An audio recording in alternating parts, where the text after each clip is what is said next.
नमस्कार दोस्तों, स्वागत है आपका फिर से आपके अपने YouTube channel study with SK में। दोस्तों, आज हम बात करेंगे दर्पणों से बनने वाले प्रतिबिंब के बारे में। ये जो अध्याय है वो कक्षा 10 के लिए विज्ञान जो सब्जेक्ट है उसके लिए बहुत ही महत्वपूर्ण है। दोस्तों, दर्पण जो होते हैं वो 3 प्रकार के होते हैं। दर्पण 3 प्रकार के होते हैं। पहला जो दर्पण होता है वो होता है दोस्तों समतल दर्पण। समतल दर्पण। दूसरा जो दर्पण है वो होता है अवतल दर्पण। अवतल दर्पण। और तीसरा जो दर्पण होता है वो होता है उत्तल दर्पण। दोस्तों, आज हम बात करेंगे कि ये जो दर्पण है उनसे जो प्रतिबिंब बनते हैं वो किस प्रकार से बनाए जाते हैं। दोस्तों, हमारे जो अध्याय है कक्षा 2 प्रकाश का परावर्तन और अपवर्तन, उसके लिए जो अवतल दर्पण और उत्तल दर्पण है वो बहुत ही महत्वपूर्ण है। तो आज हम इन दोनों के बारे में चर्चा करने जा रहे हैं, अवतल दर्पण और उत्तल दर्पण, कि अवतल दर्पण से जो प्रतिबिंब बनाए जाते हैं वो किस प्रकार बनाए जाते हैं और उत्तल दर्पण से जो प्रतिबिंब बनाए जाते हैं वो किस प्रकार बनाए जाते हैं। दोस्तों, सबसे पहले ये जो उत्तल और अवतल दर्पण होते हैं वो कैसे होते हैं उसके बारे में चर्चा करने जा रहे हैं हम।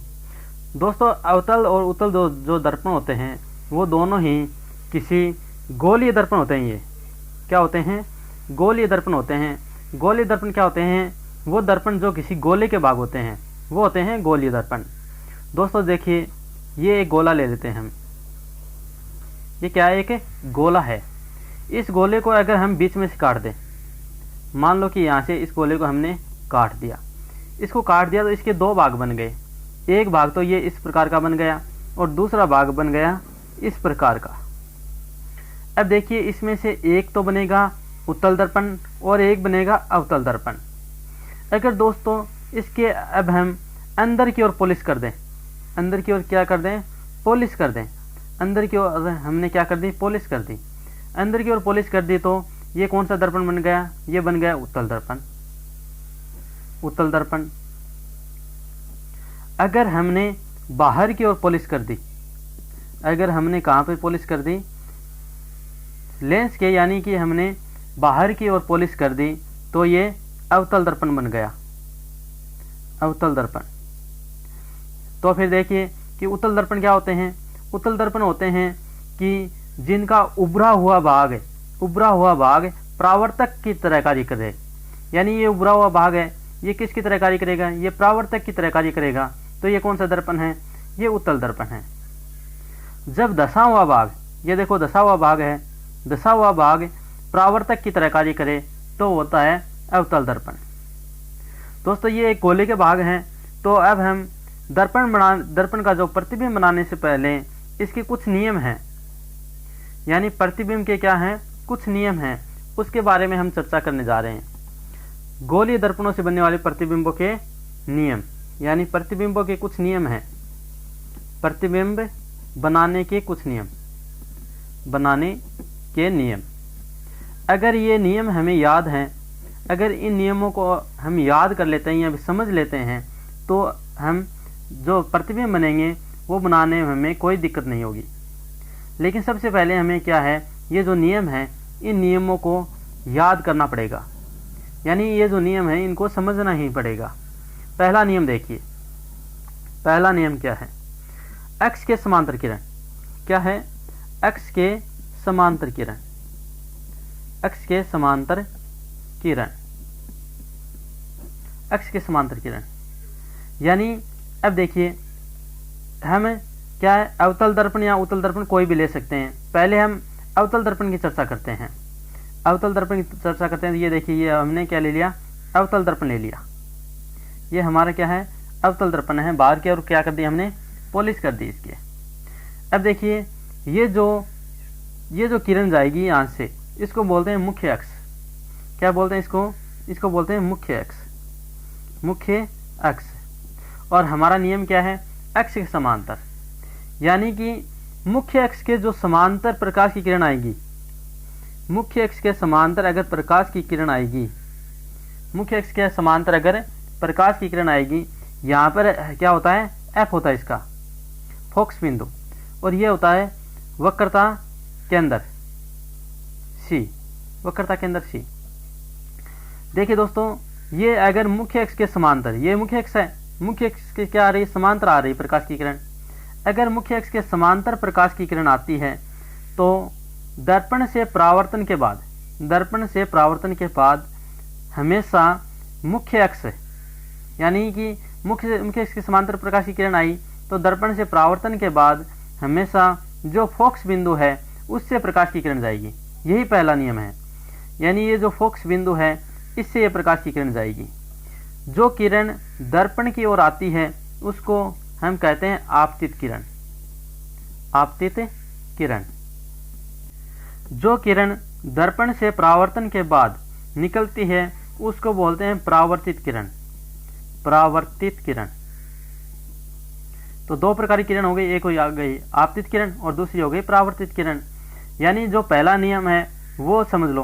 पहला नियम क्या है, अगर मुख्य अक्ष के प्रकाश की समांतर प्रकाश की किरण आएगी, मुख्य अक्ष के समांतर प्रकाश की किरण आएगी तो दर्पण से परावर्तन के बाद हमेशा जो हमारा फोकस बिंदु है, फोकस बिंदु से गुजरेगी।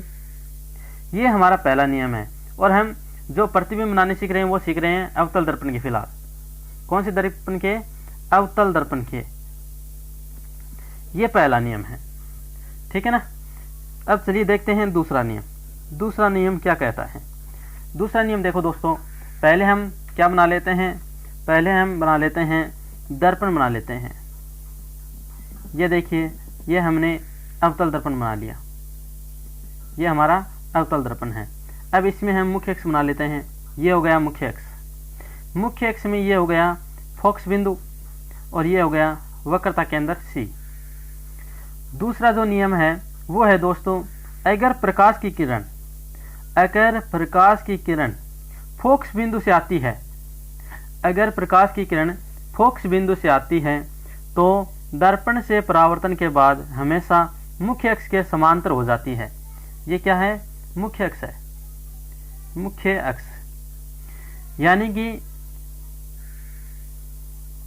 अगर प्रकाश की किरण फोकस बिंदु से आती है, फोकस बिंदु से आती है तो दर्पण से परावर्तन के बाद हमेशा क्या है?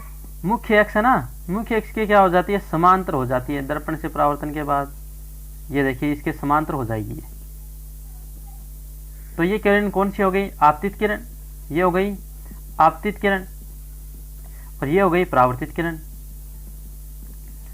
ये हो गए दो नियम हो गए दोस्तों। पहला नियम क्या था कि अगर प्रकाश की किरण मुख्य अक्ष से समांतर आती है तो F से गुजरेगी।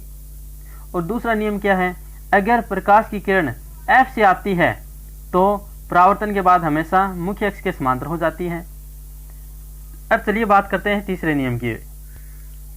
चलिए दोस्तों चर्चा करते हैं तीसरे नियम की। पहले हम दर्पण बना लेते हैं। ये देखिए हमने क्या बना लिया? एक अवतल दर्पण बना लिया। ये इसके बना लिया। ये क्या हो गया? मुख्य अक्ष। मुख्य अक्ष हो गया, मुख्य अक्ष। अब इसके अंदर ये हो गया हमारा F और ये हो गया C। तीसरा जो नियम है वो देखिए दोस्तों, तीसरा नियम है अगर प्रकाश की किरण वक्रता केंद्र C से आती है, अगर प्रकाश की किरण वक्रता केंद्र C से आती है, अगर प्रकाश की किरण प्रकाश की किरण क्या है? वक्रता केंद्र C से आती है तो दर्पण से परावर्तन के बाद हमेशा क्या होगा? C से ही वापस चली जाएगी। यानी प्रकाश की किरण यहाँ से आई और परावर्तन के बाद यहीं से वापस चली गई। यानी यहाँ से आएगी प्रकाश की किरण और यहाँ से ही वापस चली जाएगी। ये हो गया कौन सा नियम? तीसरा नियम। चलिए बात करते हैं अगले नियम की ओर। तो चौथा नियम देखते हैं कि चौथा नियम क्या है। चलिए दोस्तों बात करते हैं चौथे नियम की। चौथा नियम जो है वो देखिए, सबसे पहले हम क्या बना लेते हैं? दर्पण बना लेते हैं। ये हमारा हो गया अवतल दर्पण और अवतल दर्पण पे ये हो गया मुख्य अक्ष, मुख्य अक्ष। चलिए बात करते हैं इस नियम की। दोस्तों चौथा जो नियम है यहाँ पर क्या होगा? हमारा F होगा और यहाँ पर हो गया हमारा C। चौथा नियम देखिए, यहाँ पर ये क्या होता है? ये होता है दोस्तों ध्रुव। क्या होता है? ये दर्पण का ध्रुव होता है, ध्रुव। ये हो गया दर्पण का ध्रुव। चौथा नियम है कि प्रकाश की किरण जब ध्रुव से टकराती है, कहाँ से, ध्रुव से टकराती है, तो ध्रुव से टकराती है तो जिस कोण के साथ टकराएगी, यहाँ पर क्या बन रहा है, कोई कोण बन रहा है, हमने कोण मान लिया कोण आई। आपतन कोण क्या होता है, कोण आई होता है। कोण आई यानी जिस कोण के साथ टकराएगी उसी कोण के टकराने के बाद उसी कोण के साथ वापस निकल जाएगी, यानी कोण आई और यहाँ पर होगा कोण आर। कोण आई और कोण आर का मान क्या होगा, समान होगा, यानी जिस कोण के साथ प्रकाश की किरण आएगी उसी कोण के साथ प्रकाश की किरण वापस चली जाएगी। ये हो गई आपतित किरण और ये हो गई परावर्तित किरण। अब दोस्तों आशा करता हूँ कि आपकी ये जो चारों नियम हैं वो चारों नियम समझ में आ गए होंगे। चलिए एक बार फिर से चारों नियमों की चर्चा कर लेते हैं। मैं आपको फिर से समझाता हूँ चारों नियम। पहला नियम क्या है दोस्तों, पहला नियम है जब प्रकाश की किरण मुख्य अक्ष के समांतर आती है, जब प्रकाश की किरण मुख्य अक्ष के समांतर आती है तो दर्पण से परावर्तन के बाद हमेशा जो फोकस बिंदु है वहां से गुजरेगी।